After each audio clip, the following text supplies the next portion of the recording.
नाज़रीन गिरामी अस्सलामु अलैकुम वरहमतुल्लाहि वबरकातुहू। सीधी बात के ताज़ा तरीन प्राइम टाइम में आप लोगों का इस्तकबाल है। नाज़रीन गिरामी, मैं अंसार अज़ीज़ नदवी इस वक्त आप लोगों के सामने कुछ अहम तरीन ख़बरें, कुछ वायरल वीडियोज़ और कुछ तनकीदी तज़्ज़िये लेकर के हाज़िर हुआ। तफ़सीलात में जाने से पहले आप लोगों से जो दरख्वास्त होती है उस पर तवज्जो करने की अपील करूँगा। नाज़रीन गिरामी, आपको मालूम है भारत में मुसलमानों के मसाइल क्या हैं। मुसलमानों के मसाइल ये हैं कि यूपी में जबरन तब्दीली मज़हब कह कर के कई लोगों को गिरफ़्तार करके ले चले जाते हैं। उस पर टीवी में आने वाला कोई मौलवी इस मसले पर बात करते हुए नहीं दिखता, जो डिबेट में हमेशा नज़र आता है। मॉब लिंचिंग होती है मुसलमानों की और बुरी तरह से होती है। उस पर किसी भी तरह का बड़े दबाव के साथ बोलता हुआ कोई मौलवी नज़र नहीं आता।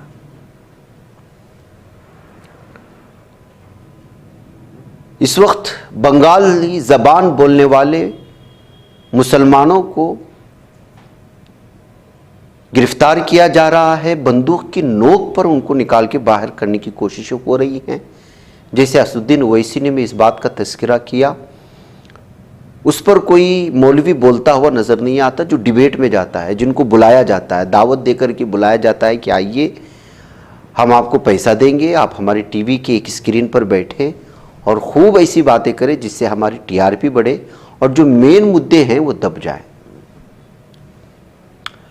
पार्लियामेंट में मुसलमानों के कई मसाइल बयान करने के लिए मौलाना महमूद मदनी अलग से इंडिया ब्लॉक के मुख्तलिफ या सेकुलर तंजीमों से, पार्टियों से ताल्लुक़ रखने वाले लोगों को 5 स्टार होटल में दावत देते ताकि मुस्लिम मसाइल को पार्लियामेंट में उठाया जाए। एक दिन का पार्लियामेंट दब चुका था हंगामा आराइयों में। आज ऑपरेशन सिंदूर पे बात हो रही थी, तब बीजेपी के कुछ लीडरान अचानक कुछ तख्तियां लेकर के एहतिजाज करने लगते हैं और फिर ये फांसा पलट जाता है। पता है क्यों? क्योंकि एक मौलाना साजिद रशीदी नामी शख्स है जो अक्सर आप टीवी डिबेट में इनको देखते होंगे।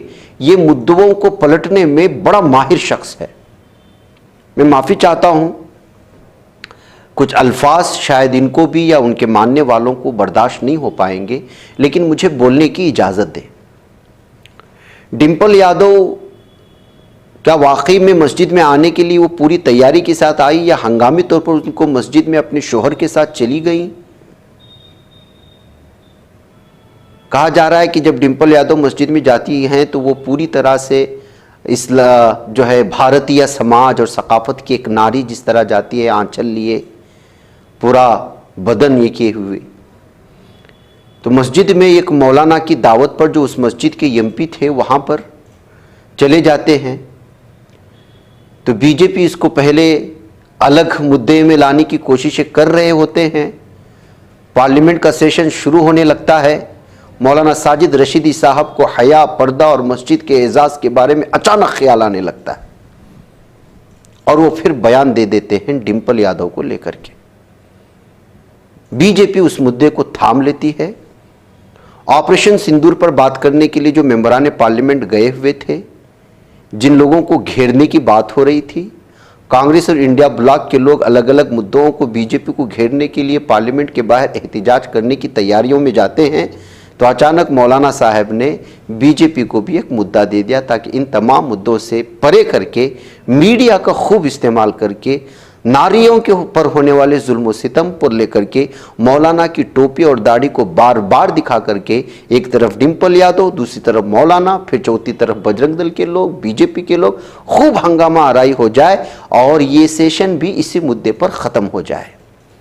और किस मुद्दे पर बात ना हो? जो इस वक्त बिहार में हो रहा है, वोटिंग लिस्ट के नाम पर धोखाधड़ी, चेकिंग के नाम पर, बरसात की वजह से पूरे भारत में जो तबाहियां मची हुई है उस पर, जो महंगाई बढ़ रही है उस पर, ऑपरेशन सिंदूर में होने वाले खामियां या उस पर क्यों जंगबंदी की गई, अचानक उस पर होने वाले सवालात, मॉब लिंचिंग, इन तमाम मुद्दों को दबा देना है और सिर्फ एक मुद्दे पे बात करना है, और वो है डिंपल यादव और मस्जिद में क्यों गई, अपनी पीठ को क्यों दिखाया।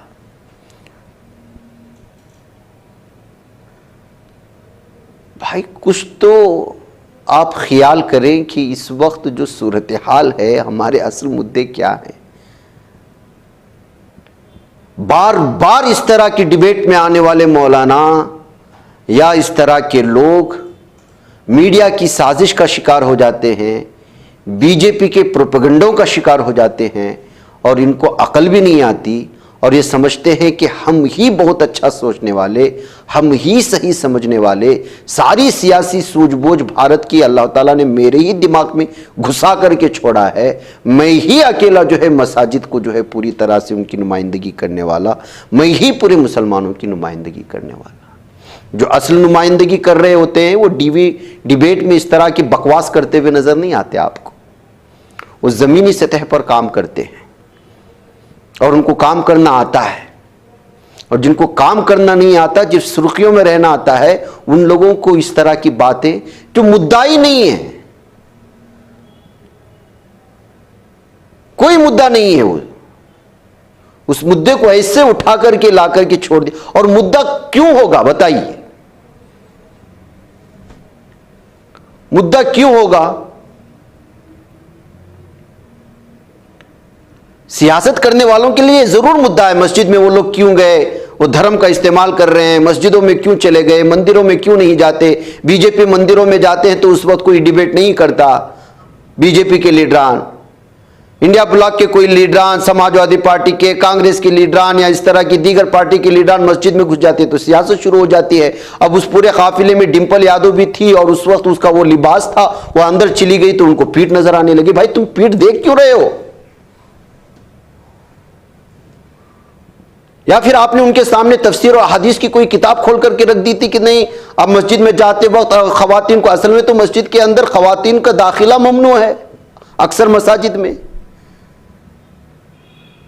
अब ना वो इस्लाम को जो है उसके पीछे फॉलो करने वाली ना मुसलमान औरत, वो अपने कल्चर के मुताबिक पार्लियामेंट के सेशन में हिस्सा लेने आई थी। अचानक मौलाना ने दावत दे दिया, मस्जिद में पहुंचे, बात हुई, खत्म हुआ, निकल गए। और आप वहां पीठ देख करके मसला इतना खतरनाक बना दिया कि अब जो है उस चीज को अलग अलग मुद्दों से देखा जा रहा है कि एक मौलवी दाढ़ी टोपी वाला देखो खाली औरत की पीठ ही देख रहा है।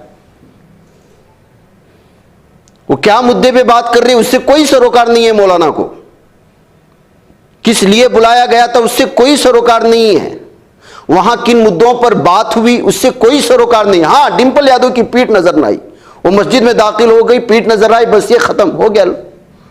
अब क्या कुफ्र का फतवा लगाएंगे उसके ऊपर? अजीब गरीब किस्म के लोग हैं यार, इन लोगों को टीवी पर बिठाता कौन है, बुलाता कौन है?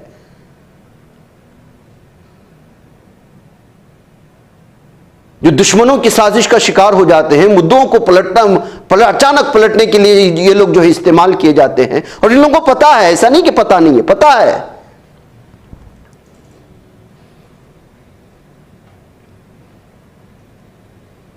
ये लोग जो बेकसूर जेल में मुसलमान हैं उन पर बोलने को तैयार नहीं, मुसलमानों पर हो रहे जुल्म सितम पर बात करने को तैयार नहीं। आज सामने हजारों मुसलमानों को इस वक्त जो है उनकी ज़मीन से अलग करके जो है मुख्तलिफ कैद खाने नुमा घरों में उनको पहुंचाया जा रहा है। जहां भी शेल्टर लेने की कोशिश कर रहे हैं उस ज़मीन को पूरी तरह से तहस नहस किया जा रहा है। लेकिन नहीं, उस पर बोलेंगे नहीं। जहां सियासत करने का मौका आया वहां बोलना शुरू कर दिया, जिसका कोई कौम को कोई फायदा नहीं होगा। इससे क्या होगा कौम को फायदा, बताइए मुझे।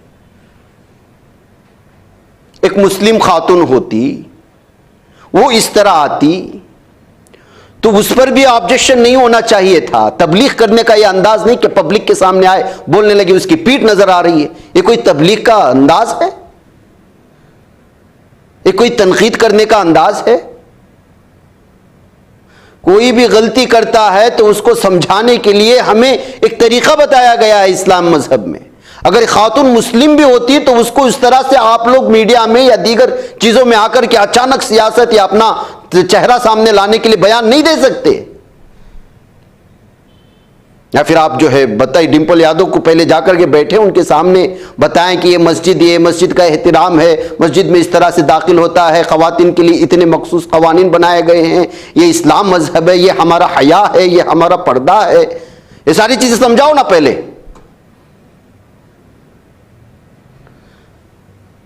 ज़मीनी सतह की बात करते नहीं हैं, जो मुद्दा आया मुंह पे बोल देते हैं, फिर डिबेट में मुंह उठा करके चले जाते हैं, वहां बेइज्जत किए जाते हैं, सारे हिंदुत्व लीडरान घेरना शुरू कर देते हैं। अब ये सारी चीजों का नतीजा क्या निकल रहा है आप बताइए मुझे। डिबेट में आप लोग देख रहे होंगे, इस मौलवी साहब को भी आप देख रहे होंगे, नतीजा क्या निकल रहा है मुझे बताइए।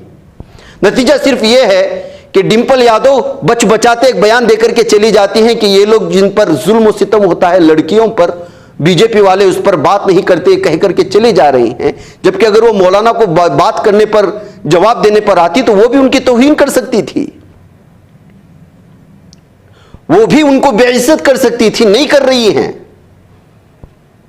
वो गोल गोल जवाब देकर के बीजेपी की जानिब से एहतिजाज होने वाले बातों को ये जवाब देकर के चली जाती हैं कि ये वही बीजेपी हैं जो इस वक्त नारी पर होने वाले जुल्म सितम के बारे में बात करते हैं, लेकिन उन्हीं के लीडरान और मुख्तलिफ जगहों पर, मुख्तलिफ रियासतों में जहां पर बीजेपी की हुकूमतें चल रही है, वहां पर जिना होता है, जिना बिल जबर होता है, रेप होता है, जुल्म सितम होता है, उस पर बात नहीं करती, लेकिन मौलाना को नहीं छेड़ती हैं। ये उनके अपने इज्जत नफ्स वकार का मामला है और अपनी पार्टी इमेज को बचा करके चलना है। और मौलवी साहब मुंह उठाए किसी और की साजिश का शिकार होकर के कुछ भी बोलने को तैयार है। मैं तो आप लोगों से कहता हूं, ऐसे लोगों से बचे रहिए आप लोग। ये लोग कौम को फायदा तो किया ही नहीं होगा आज तक इन्होंने, जहां तक मुझे समझ में आती है। मिल्म है, पता नहीं किए होंगे क्या है, लेकिन नुकसान ज्यादा होता है इन लोगों से। और पार्लियामेंट का इसका पूरा सेशन देखिए आप, जब तक खत्म नहीं होगा तब तक ये मुद्दा बीजेपी वाले खत्म नहीं करेंगे और सारे असल मुद्दे खत्म कर दें, उसको कहीं पर जो किनारे फेंक दिए जाएंगे। अल्लाह भला करे ऐसे मौलवियों का। जी हाँ, मैं जमीनी सतह के मसाइल की बात कर रहा था जिस पर गुफ्तगू नहीं होती है ना, देख लीजिएगा। मीरठ का हॉस्पिटल है, रात के मौके पर एक एक्सीडेंट हो जाता है। हसनपुर काला विलेज का एक मकामी सुनील कुमार, जो सिसौली पुलिस स्टेशन इहाते में आता है, बुरी तरह जख्मी था। किसी नामालूम अनआइडेंटिफाइड एक व्हीकल ने, यानी कि सवारी ने उसको कुचल करके निकल गई। उसके बाद उसके अहले खाना ले आते हैं हॉस्पिटल में, उसको स्ट्रक्चर पर रखते हैं, उसको बार बार उठाया जाता है, स्टाफ को थोड़ा देखें क्या है, यहां तक कि फर्स्ट एड का इलाज भी उसको नहीं दिया जाता और वो जख्मी शख्स मर जाता है, हलाक हो जाता है। ना डॉक्टर्स अवेलेबल थे और जो वहां पर अटेंड करते हैं मरीजों को वो मौजूद थे, ना नर्सों का दूर दूर तक कोई वहां पर जो कोई स्टाफ वहां नहीं था, जो था सो रहा था। यूपी के मेरठ के सिसौली की एक कहानी है और उसका इंतकाल हो जाता है। अगर शायद उसको फर्स्ट एड मिलता और सही तौर पर सही मौके पर डॉक्टर मौजूद होता तो शायद उसकी जान बच जाती। इस पर कोई गुफ्तगू करेगा आपको डिबेट में? नहीं करेगा। स्कूल की लड़कियां रोजाना कीचड़ के रास्ते में चलते हुए अपना पूरा लिबास खराब करके वापस स्कूल भी पहुंचते हैं, फिर वापस घर भी पहुंचते हैं। मध्य प्रदेश के सियोनी जिले में आने वाले एक गांव का ये वायरल वीडियो है। कन्याशाला गवर्नमेंट गर्ल्स स्कूल की ये तालिबात है। कटिया देहात आता है, रामपुरी नामी एक इलाका है, वहां के रास्ते की यह हालत है। रोजाना इन लोगों का यही हाल है। इस पर कोई बोलता हुआ नजर आता है आपको? ये जमीनी हकाइक हैं। डिंपल यादव का मस्जिद में पीठ खाली रख करके जाना और अचानक कभी मौका, ऐसा नहीं कि वो जानबूझ करके गई, तो वो मुद्दा नहीं है। जिस मुद्दे को इस वक्त डिबेट में लेकर के मीडिया हंगामा मचाए हुए है और बीजेपी वाले इसको नारी हुकूक का नाम देकर के अलग तरह की जो एहतिजाजात कर रहे हैं, जबकि वही बीजेपी वाले हैं जो नारी का तख्ता उठाए हुए हैं। इनके बीजेपी लीडरान की पूरी हिस्ट्री उठा करके देखेंगे ये लोग कितने रेपिस्ट हैं। पूरा मीडिया भरा पड़ा है इन लोगों की रिपोर्ट से, उस वक्त बोलते नहीं है। हाँ, चूंकि मौलवी साहब सर पे टोपी रखकर दाढ़ी रख कर के एक औरत की, वो भी एक एमपी की, उसकी पीठ की बात की है तो छोड़ेंगे नहीं, बस ये इनकी जिद है।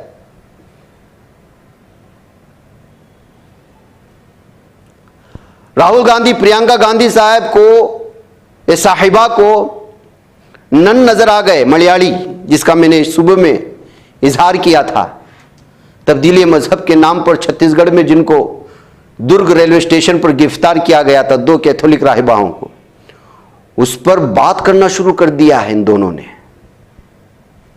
और पता है तब्दीली मजहब के नाम पर हर दिन यूपी में कितने मुसलमानों को गिरफ्तार कर लिया जाता है, अभी तक इनकी जबान भी नहीं खुली है। इन मुद्दों पर बोलते भी नहीं है लोग। बोलेंगे तो जो कुछ बचा हुआ हिंदू वोट है वो भी कट जाएगा, ये भी हकीकत है।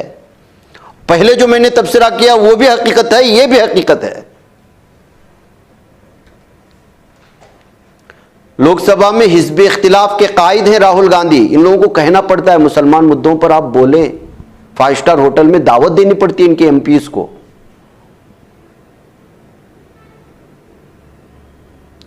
दो नन को, 2 राहिबाओं को कैथोलिक से ताल्लुक रखने वाले छत्तीसगढ़ के दुर्ग रेलवे स्टेशन से गिरफ्तार कर लिए जाते हैं तो आलमी मीडिया उस पर सुर्खियां बना करके पूरे बीजेपी को घेर लेता है। हिज़्ब इख्तिलाफ के राहुल गांधी और कांग्रेस रुकने पार्लियामेंट प्रियंका गांधी तक बोल देती है।